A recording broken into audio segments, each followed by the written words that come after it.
বেশ কয়েক বছর ধরে সিএএ নিয়ে গোটা ভারতবর্ষে উত্তাল।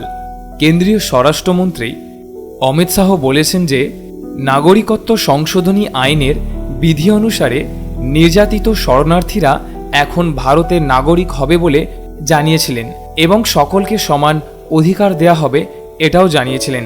তবে এই আইন আসার পর থেকেই বহু জায়গায় বিভিন্ন বিতর্ক সৃষ্টি হয়েছে। আসলে ভারতীয়দের বেশিরভাগ অবগত নেই এই আইন সম্বন্ধে এবং এর সম্পর্কে স্পষ্ট কোনো ধারণাও নেই। আর সেই কারণেই এই আইনের সঠিক বাস্তবায়ন করতে গিয়ে এত সমস্যার সম্মুখীন হচ্ছে কেন্দ্রীয় সরকার।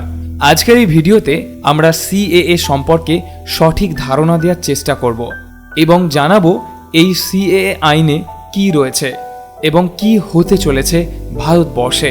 তো চলুন দেরি না করে শুরু করা যাক। Welcome to voice of Suman. Voice of সুমনে আপনাদের সবাইকে স্বাগত। তো চলুন আমরা প্রথমেই জেনে নিই এই সিএএ আইনটি আসলে কি। 2014 সালের 31শে ডিসেম্বর পর্যন্ত পাকিস্তান, বাংলাদেশ এবং আফগানিস্তান থেকে ধর্মীয় কারণে নিপীড়নের জন্য এদেশে আসা শরণার্থীদের ভারতীয় নাগরিকত্ব দেওয়ার কথা বলা হয়েছে। ওই দেশগুলি থেকে হিন্দু, শিখ, জৈন, বৌদ্ধ, পার্সি এবং খ্রিস্টান সম্প্রদায়ের শরণার্থীদের নাগরিকত্ব প্রদানের বিষয়টি সিএএতে উল্লেখ করা হয়েছে। যদিও এই আইনে মুসলিম সম্প্রদায়ভুক্তদের কথা বলা হয়নি, অর্থাৎ ওই 6 সম্প্রদায় ছাড়া পাকিস্তান, বাংলাদেশ, আফগানিস্তান বা অন্য কোনো দেশ থেকে আসা অন্য কোনো সম্প্রদায়ের শরণার্থীকে ভারতীয় নাগরিকত্ব দেয়া হবে না। 1955 সালের নাগরিকত্ব আইনে বলা হয়েছিল নাগরিকত্ব পেতে টানা 1 বছর ভারতে থাকতে হবে। এছাড়া বিগত 14 বছরের মধ্যে 11 বছর ভারতে থাকা বাধ্যতামূলক। কিন্তু সংশোধনী আইনে সেই 11 বছরের সময়কাল কমিয়ে 5 বছর করা হয়েছে। এখন হিন্দু, শিখ, বৌদ্ধ, জৈন, পার্সি এবং খ্রিস্টান এই 6টি ধর্মীয় সংখ্যালঘু সম্প্রদায়ের সদস্যদের জন্য ব্যতিক্রম হবে যদি তারা প্রমাণ করতে পারে যে তারা পাকিস্তান, আফগানিস্তান বা বাংলাদেশের। প্রাকৃতিকরণের মাধ্যমে নাগরিকত্বের যোগ্য হওয়ার জন্য তাদের কেবল ভারতে 6 বছর বসবাস বা কাজ করতে হবে। যে প্রক্রিয়াটির মাধ্যমে একজন অনাগরিক সেই দেশের নাগরিকত্ব বা জাতীয়তা অর্জন করে। 2019 সালে দ্বিতীয়বার ক্ষমতায় এসে মোদী সরকার ঘোষণা করেছিল যে ভারতের নাগরিকত্ব আইন সংশোধন করা হবে। সেই মতোই সংশোধনী বিল আনে কেন্দ্র সরকার। লোকসভা এবং রাজ্যসভায় পাশ হয়ে যায় সেই বিল। 2019 সালের 12ই ডিসেম্বর ভারতের তৎকালীন রাষ্ট্রপতি রামনাথ কোবিন্দ নাগরিকত্ব সংশোধনী আইন বিলে সই করেন। যদিও কেন্দ্রের সিএএ মানতে নারাজ বিরোধীরা। সিএএ কার্যকর করা নিয়ে দীর্ঘদিন কেন্দ্র সরকারের মধ্যেই টালবাহানা চলছে। অন্যদিকে করোনা পর্বের আগে থেকেই দেশের নানান প্রান্তে সিএএ বিরোধী আন্দোলন শুরু হয়। বিজেপি বিরোধী দলগুলি এই আন্দোলনের নেতৃত্বে ছিল। পশ্চিমবঙ্গের মতো বিরোধী শাসিত রাজ্যগুলি ধর্মীয় পরিচয়ের ভিত্তিতে সিএএ কার্যকরের বিরোধী। সিএএ নিয়ে কেন আপত্তি বিরোধীদের? তো চলুন এবার সেই বিষয়ে জেনে নেওয়া যাক। উত্তর পূর্ব ভারত থেকে মূলত আপত্তি উঠেছিল সিএএ নিয়েই। অনেকেই আশঙ্কা করেছেন সিএএ কার্যকর হলে শরণার্থীদের ব্যাপক ভিড় বৃদ্ধি পাবে উত্তর পূর্ব ভারতের রাজ্যগুলিতে। তার ফলে ভাষাগত এবং সংস্কৃতিগত সমস্যা প্রকট হতে পারে। নিজেদের ভাষা এবং সংস্কৃতি রক্ষার স্বার্থেই অনেকে সিএএ বিরোধী আইনে সামিল হয়েছিলেন। পাশাপাশি এই আইনে মুসলিমদের বাদ দেয়া নিয়েও প্রতিবাদের ঝড় ওঠে। শুধু তাই নয়, দক্ষিণ ভারতে সিএএ বিরোধিতার মূল কারণ কেন তামিল উদ্বাস্তুদের বাদ দেয়া হলো।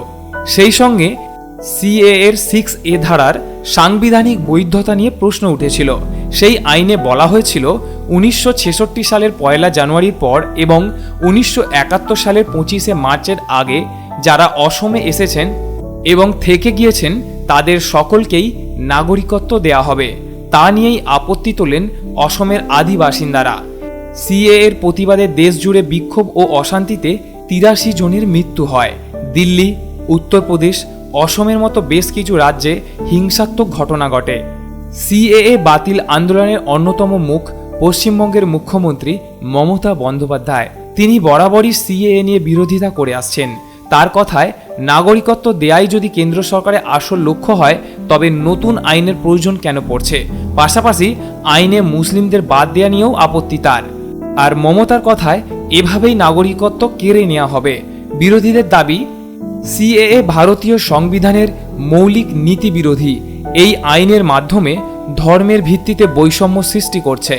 নেপাল, শ্রীলঙ্কা, মায়ানমারের মতো দেশগুলিকে কেন বাদ দেওয়া হলো তা নিয়েও প্রশ্ন উঠেছিল।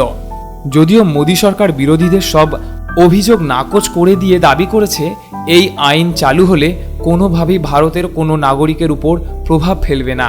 দিল্লি ভিত্তিক আইনজীবী গৌতম ভাটিয়া বলেছেন, কথিত অভিবাসীদের মুসলিম এবং অমুসলিমদের মধ্যে বিভক্ত করে।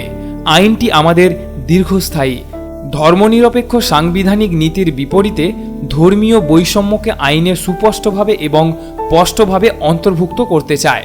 ইতিহাসবিদ মুকুল কেশাভান বলেছেন যে আইনটি শরণার্থীর ভাষায় রচিত এবং আপাতদৃষ্টিতে বিদেশিদের দিকে নির্দেশিত, তবে এর মূল উদ্দেশ্য হল মুসলমানদের নাগরিকত্বের বৈধতা। সমালোচকরা বলেছেন যে এটি যদি সত্যিকার অর্থে সংখ্যালঘুদের সুরক্ষার উদ্দেশ্যে হয় তাহলে বিলটিতে মুসলিম ধর্মীয় সংখ্যালঘুদের অন্তর্ভুক্ত করা উচিত ছিল, যারা তাদের নিজ দেশে নিপীড়নের সম্মুখীন হয়েছে।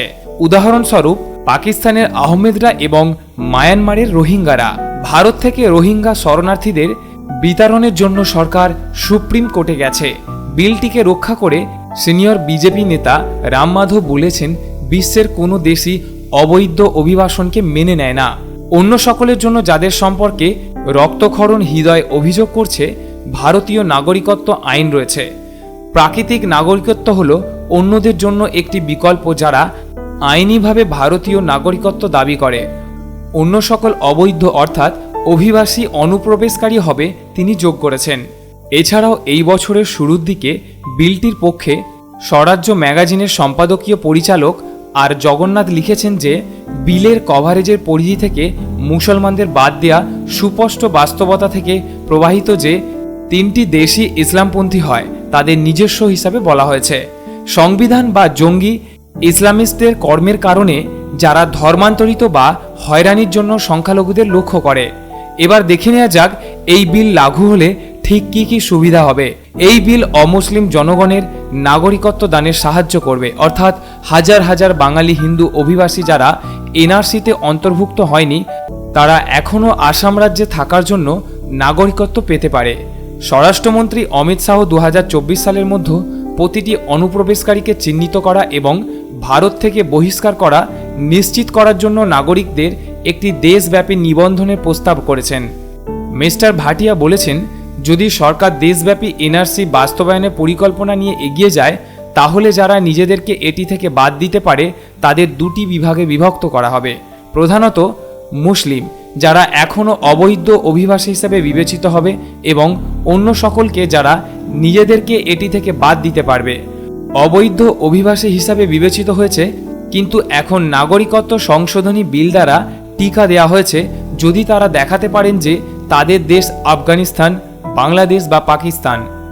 সমাজবিজ্ঞানী নীরজা গোপাল জয়া বলেছেন, এনআরসি এবং সিএবির নাগরিকত্বের অধিকারের গ্রেডেশন সহ ভারতকে একটি সংখ্যাগরিষ্ঠ রাজনীতিতে রূপান্তরিত করার সম্ভাবনা রয়েছে।